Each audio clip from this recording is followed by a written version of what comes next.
Hello everyone, আজকে আমরা class 12 ABT এর প্রবলেম সেট আমরা সলভ করব। তো ফার্স্ট যে সেটটা রয়েছে সেটা আমি কনসিডার করেছি। সো দেখো, ফার্স্ট সেটে কী কী কোশ্চেন্স রয়েছে সেগুলো আমরা দেখব।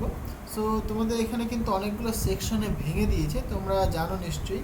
Section A, section B, section C, section D, section E, section F পর্যন্ত সেকশন কিন্তু তোমাদের আছে, ঠিক আছে। সো এফ পর্যন্ত সেকশন তোমাদেরকে সলভ করতে হবে। সো এটাই তোমার লাস্ট সেকশন। ওকে, এখানে এই স্তম্ভটা মেলাতে হয়। যাই হোক, আমরা এক এক করে সেকশনগুলো সলভ করব। তো দেখো, আমি ফার্স্ট আজকে সলভ করব সেকশন এ। সো সেকশন এতে কী কোয়েশ্চেন বলেছে বা কেমন ধরনের কোয়েশ্চেন বলেছে সেগুলো আমরা দেখব। ওকে, সো ফার্স্ট কোয়েশ্চেনটা দেখো, বলছে দুটি সমান্তরাল পাতে সমজাতীয় আধান আছে। আইদার সেটা হতে পারে পজিটিভ অথবা নেগেটিভ, মানে দুটো প্লেটেই কিন্তু সমজাতীয় আধান রয়েছে, মানে পজিটিভ আধান রয়েছে। বলছে এদের উভয়ের আধানের তলমাত্রিক ঘনত্ব সিগমা হলে পাত দুটির মধ্যবর্তী কোনো বিন্দুতে তড়িৎ ক্ষেত্র প্রাবল্য কত হবে। কারণ একটা পাত তুমি নিয়েছো, তাহলে একটা পাতের জন্য যে কোনো একটা বিন্দুতে যে ইলেকট্রিক ফিল্ড হয় সেটা কত হয় বাবা? Sigma by 2ε0। ঠিক আছে, এবার তুমি দুটো পাত নিয়েছো, তাহলে কী হবে দেখো। তাহলে আমি কনসিডার করলাম এটা একটা পাথ এ আর বি একটা পাথ।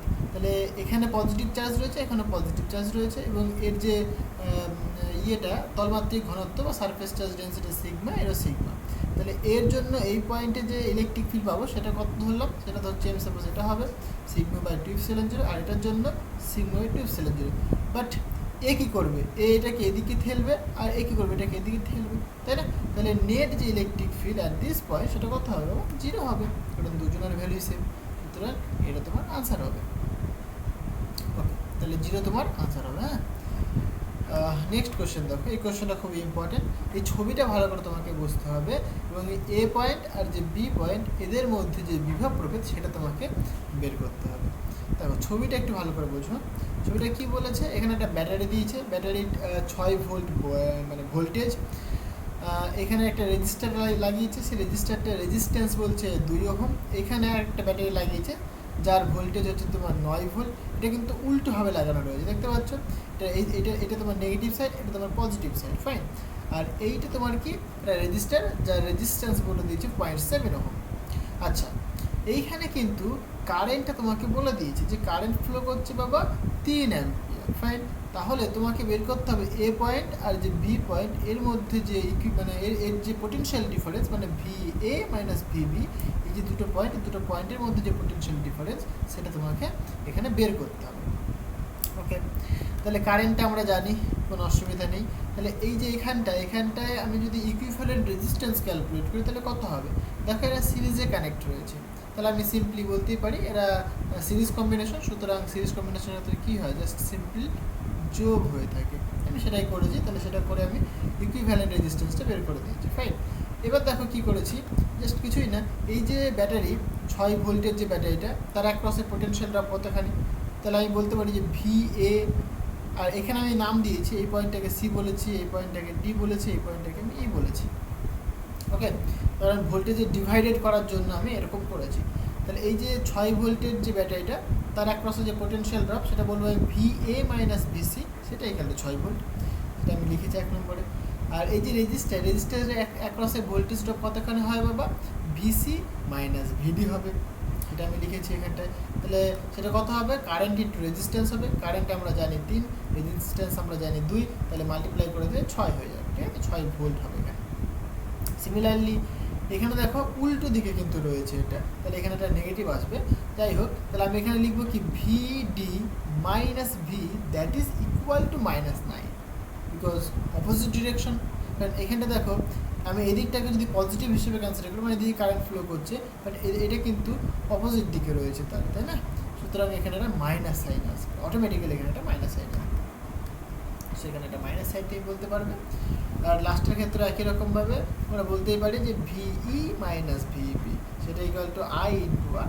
আই মানে তোমার 3, আই মানে তোমার আর মানে তোমার 7.7, মাল্টিপ্লাই করে দাও।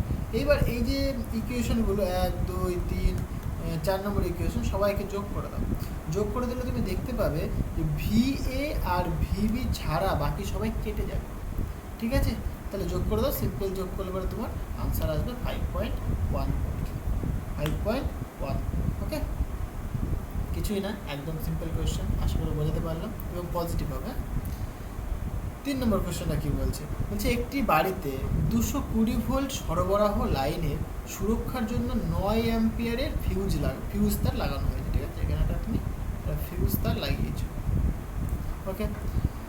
বলছে সমতগুলো 60 ওয়াট, তাহলে এখানে যে পাওয়ার সেটা ওয়াট বলে দিচ্ছে, 60 ওয়াটের বাল্ব লাগানো যেতে পারে। তাহলে বলছে মানে এখানে কতগুলো বাল্ব আমাকে লাগাতে হবে। দেখো, তাহলে আমি জাস্ট ইমাজিন করলাম যে তুমি লাগাতে পারবে। ফিউজ তার লাগিয়েছো তুমি একটা, ফিউজ তারের মধ্য দিয়ে বলছে 9 অ্যাম্পিয়ার, মানে 9 অ্যাম্পিয়ারের বেশি কারেন্ট যদি ফ্লো করে তাহলেই কিন্তু ফিউজ তারটা গলে যাবে এবং কারেন্ট তো আমাদের মানে ঘরের মধ্যে, বুঝতে পারলে। তাহলে আমাকে এমনভাবে মানে প্যারালাল রেজিস্ট্যান্স লাগা হবে, মানে অ্যাকচুয়ালি বাল্ব লাগাতে হয়, বাল্বের কিন্তু নিজস্ব একটা রেজিস্ট্যান্স রয়েছে, সেটা আমরা ক্যালকুলেট করবো এখানে। তো কতগুলো বাল্ব লাগা ফিউজ তারের মধ্য দিয়ে বেশি কারেন্টের পাস করতে পারবে না, ম্যাক্সিমাম 9 অ্যাম্পিয়ার আসতে পারে বা তার থেকে কম যেতে পারে। যদি কম যায় তাহলে পরে সিস্টেমটা ঠিকঠাক থাকবে, ফাইন, এবং 9 গেলে পরেও ঠিকঠাক থাকবে, বাট 9-এর বেশি হলে পরেই পুরো পুড়ে যাবে, মানে ফিউজ তারটা পুড়ে যাবে। সুতরাং আমাদের বাল্বগুলোর মধ্যে আর কিন্তু কারেন্ট সাপ্লাই হবে না, মানে ঘরের মধ্যে কোনো কারেন্ট সাপ্লাই হবে না, এটা ফিজিক্স। তাহলে এখানে একটা ভোল্টেজ তুমি অ্যাপ্লাই করেছো, সেটা কত পাবো, সেটা বলছে 220 ভোল্ট, ফাইন। এখান দিয়ে আই পরিমাণ কারেন্ট ফ্লো করছে, আয়ের মান কত হবে, 9 অ্যাম্পিয়ার হবে। আমি এখানে একটা ফিউজ তার লাগিয়ে দিয়েছি, বুঝতে পারলে। সো যদি 9-এর থেকে বেশি কারেন্ট পাস করে তাহলে কিন্তু ফিউজ তারটা গলে যাবে। এখানে সেটা ডিপেন্ড করবে এদের রেজিস্ট্যান্সের উপরে। রেজিস্ট্যান্স যদি কম হয়ে যায়, মানে রেজিস্ট্যান্স যদি কম হয়ে যায় তাহলে কি বেশি কারেন্ট পাস করবে, কারণ ভি ইকুয়াল টু আই আর, তাই নয় কি। রেজিস্ট্যান্স কম মানেই তখন সেখান দিয়ে বেশি কারেন্ট পাস করবে, ঠিক আছে। তাহলে আমাকে সেই অনুসারে রেজিস্ট্যান্সগুলো লাগাতে হবে। তাহলে আমি কনসিডার করলাম যে এন নাম্বার অফ বাল্ব এখানে লাগাতে হবে। আচ্ছা, এবং প্রত্যেকটা বাল্বের যে পাওয়ার সেটা বলে দিয়েছে তোমার 60 ওয়াট করে। তাহলে রেজিস্ট্যান্স কত হবে, আমরা পাওয়ারের ফর্মুলা জানি, পাওয়ার equal to V into I. তাহলে এখানে দেখো যেহেতু প্যারালালি কানেক্টেড, সুতরাং প্রত্যেকটার অ্যাক্রসের পোটেনশিয়াল ড্রপ কিন্তু সেম, কারণ প্যারালালি কানেক্টেড রয়েছে, সুতরাং পোটেনশিয়ালটা এখানে সেম। দেখো যে ইকুয়েশনটা লিখেছি আমি এখানে, যে P equal to V into I, তাহলে আইটাকে আমরা ভি আর আর এর টার্মসে রিপ্লেস করতে পারি। অ্যাকর্ডিং টু ওহমস ল আমরা লিখতেই পারি যে V equal to I into R, সুতরাং I equal to V by R. Just এটাকে আমরা এখানে পুট করে দিয়েছি, পুট করলে P equal to V into V by R পাচ্ছি, তাই তো। জাস্ট আয়ের জায়গায় মান পুট করেছি, সুতরাং ভি স্কোয়ার বাই আর আমরা পাচ্ছি। বাট আর এর মান কত, তাহলে ভি স্কোয়ার বাই পি। এটা কিন্তু প্রত্যেকটা যে বাল্ব, প্রত্যেকটা বাল্বের জন্য কিন্তু এটা সেই আরটা, বুঝতে পারলে কী বলছি, প্রত্যেকটা বাল্বের জন্য আর এটা মানে রেজিস্ট্যান্স, এটা ফাইন। এখানে দেখো আমি জানি না কতগুলো রেজিস্ট্যান্স, আমি কনসিডার করেছি এন নাম্বার অফ রেজিস্ট্যান্স। তাহলে এটা যদি প্যারালালি কানেক্টেড, তাহলে তুমি কী বলবে যে 1/r equivalent equal to 1/r plus 1/r plus, এবার এন নাম্বার পর্যন্ত হবে। যেহেতু সেম সবার রেজিস্ট্যান্স সেম হচ্ছে, তাহলে আমি জাস্ট সিম্পল লিখতে পারি n/r, তাই তো। ক্যালকুলেট করতে পারি, সুতরাং r/r ইকুইভ্যালেন্টটা মানে পুরো যে সার্কিটটা তার ইকুইভ্যালেন্ট রেজিস্ট্যান্স জানি না, কী করে বের করবো। এইখানে এই ফিউজ তারে যে কারেন্টটা পাস করছে কাজ করবে, কারণ ভোল্টেজ কতখানি পাবা, 220 ভোল্ট। তাহলে এখান থেকে তুমি রেজিস্ট্যান্স ক্যালকুলেট করতে পারবে। তাহলে এর ইকুইভ্যালেন্ট রেজিস্ট্যান্স আমি আর ই, ওকে। তাহলে পরে V equal to I into R E, তাহলে R E equal to V by I বলতে পারি আমরা। সো ভি এর মান জানি, আর এখান থেকে তুমি আর ইকুইভ্যালেন্ট পেয়ে যাবে। তাহলে এখানে দেখো সব ভ্যালু তুমি জানো, ভি তুমি জানো 220 ভোল্ট, পি পাওয়ার সেটাও তুমি জানো 60 ওয়াট, আর ইকুইভ্যালেন্ট সেটা তুমি জানো, পুট করে দাও, ক্যালকুলেশন করো। আমি ভ্যালুটাকে ইউজ করেছি মানে সিম্পলিসিটির জন্য আর কি, মুখে মুখে তাহলে ক্যালকুলেশনটা করা যাবে। সো বুঝতে পারলে। নেক্সট নাম্বারটা বলছে 90 না 9 মানে পাক সংখ্যা এবং এত মিটার স্কোয়ার ক্ষেত্রফল বিশিষ্ট কোনো সলিনয়েডের চুম্বক ভ্রামক এটা বলে দিয়েছে, সেটির মধ্যে কী পরিমাণ কারেন্ট প্রবাহ হচ্ছে। ফাইন, কিছুই না, এখানে নাম্বার অফ ট্রান্স তোমাকে বলে দিয়েছে 900, এরিয়া বলে দিয়েছে একটা সলিনয়েড, তার এরিয়া বলে দিয়েছে, জাস্ট সিম্পল তুমি এটাকে ইমাজিন করো, এর এরিয়াটা তোমাকে বলে দিয়েছে। এবং যেটা ইম্পর্টেন্ট জিনিস তোমাকে বলে কি, চুম্বক ভ্রামক তোমাকে বলে দিয়েছে, ঠিক আছে। সো ম্যাগনেটিক মুভমেন্টের ফর্মুলা তুমি জানো, কারেন্ট ইন্টু লুপ এরিয়া। এর ক্ষেত্রে কি একটা লুপ হয় না, এরকম অনেকগুলো লুপ হয়ে থাকে, সুতরাং একটা লুপের জন্য তুমি লিখবে যে mu equal to I into A, simple A নিয়ে তুমি মাল্টিপ্লাই করে দেবে। তো আমি সেটাই করেছি এখানে। তাহলে এখান থেকে মিউ এ ইন্টু এন, মিউ এর মান জানি, এর মান জানি, এন এর মান জানি, পুট করে দাও বাবা, তোর আনসার চলে আসবে। কিছু আছে? কিছুই নেই, শুধু বেসিক কনসেপ্টটা তোমাকে জানতে হবে। এটা হয়ে গেল 4 নম্বরটা, আনসার তোমার 3.33 অ্যাম্পিয়ার। 5 নম্বর কোশ্চেনটা, একটা আদর্শ চোখ, হ্যাঁ চোখ, এই যে চোখ যেটা আমরা বলি, না সরি স্পেলিংটা বোধ হয় এরকম হয়, just let me check. So একটা আদর্শ চোখ যেটা পাই আমরা, আদর্শ চোখের ক্ষেত্রে চোখের ডেফিনেশন কি অ্যাকচুয়ালি, হাই ইন্ডাকটেন্স থাকবে এবং লো রেজিস্ট্যান্স থাকবে, ঠিক আছে। সো সেটাই আমরা জানি, CHOK ঠিকই লিখেছিলাম, এটা মানে সেকেন্ড বার ঠিক লিখেছি, হ্যাঁ। সো যে চোখ লিখলাম আমরা, সেই চোখটার যে ডেফিনেশন সেটা বলছে যে high inductance and low resistance, এটা তার ডেফিনেশন। আমি যখন থিওরি ক্লাস পড়িয়েছিলাম তখন কিন্তু এগুলো ডিসকাস করেছি। যারা এখনো পর্যন্ত সেই থিওরি ক্লাসগুলো দেখোনি, একবার ভাই দেখে নাও, সব কিছু ক্লিয়ার হয়ে যাবে, ওকে। আচ্ছা, 6 নম্বর কোশ্চেনটা কি বলছে, বলছে একটি তড়িৎ বর্তনীতে আবেশক ও রোধক শ্রেণী সমবায়যুক্ত, হ্যাঁ আবেশক ও রোধক। আচ্ছা, এখানে আমি একটা কথা বলে নিই যে ইন্ডাকট্যান্স এবং যে রেজিস্ট্যান্স, মানে ইন্ডাক্টার অ্যান্ড রেজিস্টার, এদেরকে তুমি সিরিজ কম্বিনেশন কানেক্ট করেছো। বলছে ইন্ডাক্টারের অ্যাক্রসে যে ভোল্টেজ ড্রপ করেছে এটা কত, 16 ভোল্ট, রেজিস্টারের অ্যাক্রসে ভোল্টেজ ড্রপ 20 ভোল্ট। তাহলে বর্তনীতে মোট বা টোটাল যে পোটেনশিয়াল ডিফারেন্স সেটা কত হবে। অ্যাকচুয়ালি যে ইন্ডাক্টার তুমি কানেক্ট করেছো, সেই ইন্ডাক্টারটা কিন্তু তোমার মানে ইন্ডাক্টার আর যে রেজিস্টার, এদের যে টোটাল যে ভোল্টেজটা হবে সেটা কত হবে, জাস্ট সিম্পল ভেক্টর সামেশন হবে, মানে V equal two √VR² plus VL², ঠিক আছে। কারণ এইখানটাতে যে ইন্ডাকটেন্সটা তুমি নাও, সেই ইন্ডাকটেন্সটাই কিন্তু মানে ভোল্টেজটা লিড করে কারেন্টকে বাই 90 ডিগ্রি, ঠিক আছে। যেহেতু ভোল্টেজটা কারেন্টকে 90 ডিগ্রিতে লিড করে, সুতরাং এখানে তাই ওই পিথাগোরাসের উপপাদ্য অ্যাপ্লাই করে আমাকে করতে হয়, কারণ 90 ডিগ্রি মানে এরকম হয়ে যাচ্ছে একদম, ঠিক আছে। এটা যদি তোমার VL হয়, এটা যদি VR হয়, তাহলে ইকুইভ্যালেন্টে কত হয়, V = √VR² প্লাস VL², বুঝতে পারলে, যেহেতু 90 ডিগ্রি এটা হচ্ছে আমাদের, হ্যাঁ ওকে। তার জন্য এই ফর্মুলা আমরা এখানে ডিরেক্ট ইউজ করেছি। আশা করি জিনিসটা বোঝাতে পারলাম। এখানে ইন্ডাকটেন্সের ক্ষেত্রে ভোল্টেজটা লিড করে, তাকে কারেন্টকে লিড করে, ওকে, বাই 90 ডিগ্রি। এইটাই কনসেপ্ট, যার জন্য আমরা এই ফর্মুলাটা ইউজ করছি এখানে। নেক্সট ওয়ান ইজ একদম সোজা কোশ্চেন, 7 নম্বরটা বলছে একটি পরবর্তী মানে অল্টারনেটিং কারেন্ট যার ফ্রিকোয়েন্সি তোমাকে বলে দিয়েছে, ফ্রিকোয়েন্সি তুমি এন এফ যা খুশি বলতে পারো। সো ফ্রিকোয়েন্সি তোমাকে বলেছে 50 হার্জ, যে 0 থেকে সর্বোচ্চ মানে পৌঁছাতে কত সময় লাগবে। তাহলে জাস্ট বেসিক ফিজিক্সটা একটু বুঝে নাও। দেখো এখানে আমি একটা এসি কারেন্টের আমি একটা মানে এঁকেছি, গ্রাফ আমি এঁকেছি, this is for AC current, okay, alternating current, হ্যাঁ এইভাবে অল্টারনেট করছে, এটা পজিটিভ ফেজ, নেগেটিভ, এটা পজিটিভ, এইভাবে চলছে আর কি, হ্যাঁ এটা টাইম দিয়েছে আমি।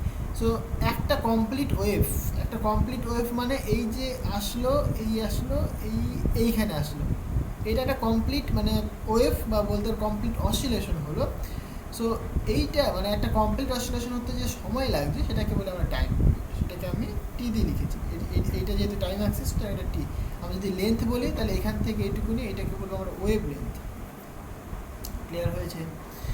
ওকে, এবার তাহলে এইখানে টাইমটা কতক্ষণ হবে, T/2 হবে। এখানে কত, T/4, T/4 সব T/4 করে অ্যাড হতে যাচ্ছে, দেখো T/4 যোগ করলাম তাহলে T/2 হয়ে গেল। এখানে আবার T/2 সাথে T/4 যোগ করো, 3T/4 হয়ে যাবে, এরপর এটা T হয়ে গেল, ওকে। আরেকটা ফর্মুলা যেটা তোমাকে জানতে হবে, ফ্রিকোয়েন্সি আর যে টাইম পিরিয়ড তার মধ্যে রিলেশন, T = 1/n, তাহলে n এর মান তুমি জানো।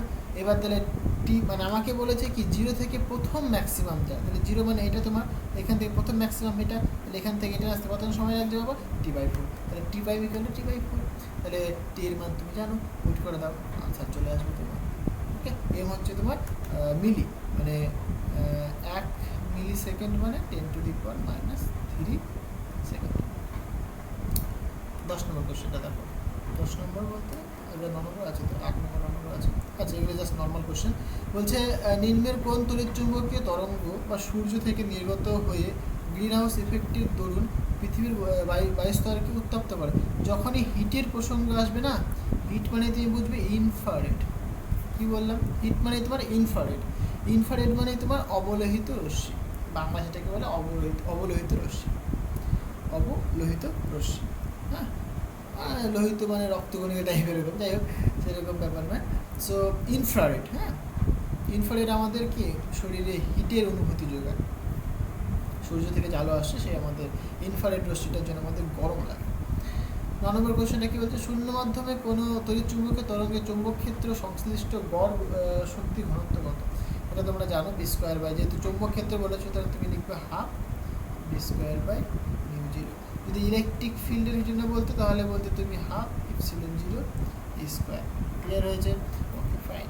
10 নম্বর কোশ্চেন দেখো, বলছে ইপসিলন জিরো মিউ জিরো যথাক্রমে শূন্য মাধ্যমে তড়িৎ ভেদ্যতা ও চৌম্বক ভেদ্যতা হয়, এবং কোনো মাধ্যমে ওই মানগুলি যদি ইপসিলন এবং মিউ হয় তাহলে মাধ্যমের প্রতিসরাঙ্ক কত? প্রতিসরাঙ্কের ডেফিনেশন তুমি জানো যে সি বাই ভি হবে। তাহলে সি এর ডেফিনেশন তুমি এখান থেকে বলবে 1/√অফ mu zero epsilon zero. V বলবে তুমি ভাই 1/√অফ মিউ ইন্টু ইপসিলন। তাহলে এটাকে পুট করে দাও, তাহলে তোমার আনসার চলে আসলো। সিম্পল মিউ বাই ইপসিলন হবে এখানে, মিউ নট ইপসিলন নট হবে, এটা তোমার আনসার হবে। সুতরাং অপশন বি তোমার কারেক্ট আনসার হবে। বুঝতে পারলে?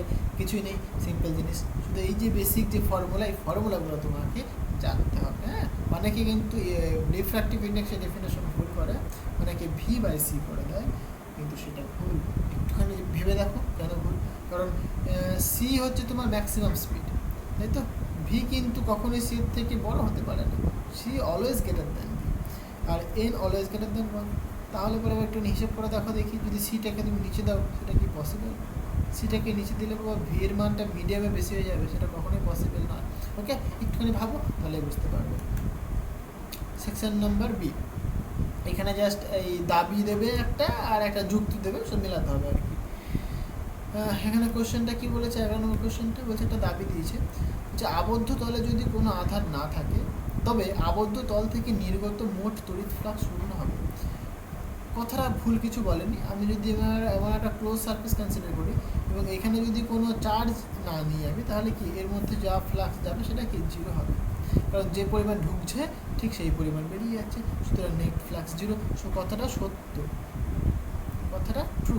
আচ্ছা ওকে, আচ্ছা নেক্সট কি বলছে? বলছে গাউসীয় পদ্ধতি যে কোনো আবদ্ধ তলের জন্য তলের ক্ষেত্রে প্রযোজ্য। এটাও ভুল নয়, কারণ ধরো এখানে একটা চার্জ পার্টিকেল তুমি নিয়েছো, এবার এটাকে তুমি সার্কুলার ওয়েতে তুমি আবদ্ধ করে রেখেছো নাকি যে কোনো ইসে আবদ্ধ করে তার উপর ডিপেন্ড করে না। কারণ আমরা যখন গাউসের থিওরাম যখন প্রুফ করি তখন কিন্তু একটা এবড়ো খেবড়ো আমরা সার্ফেস নিয়েই করি আমরা, ঠিক আছে? সো জাস্ট ক্লোজড হতে হবে, এটাই মেন ফান্ডা, এবং আবদ্ধ তলে আকারের ওপর নির্ভরশীল নয়। ঠিক, এটাও ট্রু, তাই তো? তাহলে অপশন কি হবে? দাবি ও যুক্তি উভয় সঠিক। আচ্ছা, এইখানে যে প্রথম যে দাবিটা দিয়েছে সেটা যুক্তি কিন্তু এটা নয়, কারণ এটা যুক্তি আমি কি বললাম যে চার্জটা তোমার আবদ্ধ নেই, আবদ্ধ নেই বলেই কি ফ্লাক্সটা জিরো হচ্ছে, কারণ যে পরিমাণ ফ্লাক্স ঢুকছে ঠিক সেই পরিমাণ ফ্লাক্সটা বেরিয়ে যাচ্ছে, ঠিক আছে? আর যুক্তি এটা বলেছে এটা জাস্ট নর্মাল বলছে যে গসেস থিওরাম জানি আমরা, গসেস থিওরামে যে সারফেসটা আমরা কনসিডার করি ক্লোজ সারফেস, সেটা কি তার যে আকার আকৃতি তার উপর ডিপেন্ড করে না, তো এর সাথে তো কোনো লিঙ্ক পাচ্ছি না, সুতরাং এটা যথার্থ দাবি নয়, মানে যথার্থ ব্যাখ্যা নয় স্যার। দুজনেই সঠিক বাট যথার্থ ব্যাখ্যা। নেক্সট ওয়ান, দাবি কি বলছে? বলছে সাইক্লোট্রনের মাধ্যমে ধনাত্মক মানে পজিটিভ, সো পজিটিভ চার্জকে আমরা ত্বরান্বিত করতে পারি, রাইট? পজিটিভ চার্জে পারি অ্যাজ ওয়েল প্লাস নেগেটিভ পারি, বাট ইসেকে পারি না, কি বলে নিউট্রালকে পারি না। ক্লিয়ার হয়েছে? তাহলে এটা পসিবল, এটা এটা সত্য, তাহলে দিস ওয়ান ইজ ট্রু। আর কি বলছে যুক্তি? কি বলছে? বলছে সাইক্লোট্রন কম্পাঙ্ক কণার গতিবেগের উপর নির্ভরশীল না, এটা ফলস, ঠিক আছে? এটা ফলস। তাহলে অপশন কি হবে? দাবি সঠিক বাট যুক্তি ঠিক। বুঝতে পারলে? এইভাবে আমরা সমস্ত প্রবলেমগুলো সলভ করবো। আজকে এই পর্যন্তই থাক, হ্যাঁ। নেক্সট দিন দেখা হবে আবার নেক্সট প্রবলেমগুলো নিয়ে। আর তোমাদের যদি ভিডিওটা ভালো লাগে তবে অবশ্যই একটা লাইক করে দিও, আর তোমার বন্ধুদের সাথে শেয়ার করো, অনেক অনেক বেশি করে শেয়ার করো ভাই। আর কমেন্ট করে জানাও কেমন লাগছে ভিডিওগুলো, আর তোমরা কি চাইছো সেগুলো অবশ্যই আমাকে কমেন্ট করে জানাও, ঠিক আছে? চলো দেখা হচ্ছে নেক্সট ভিডিওতে। So thank you.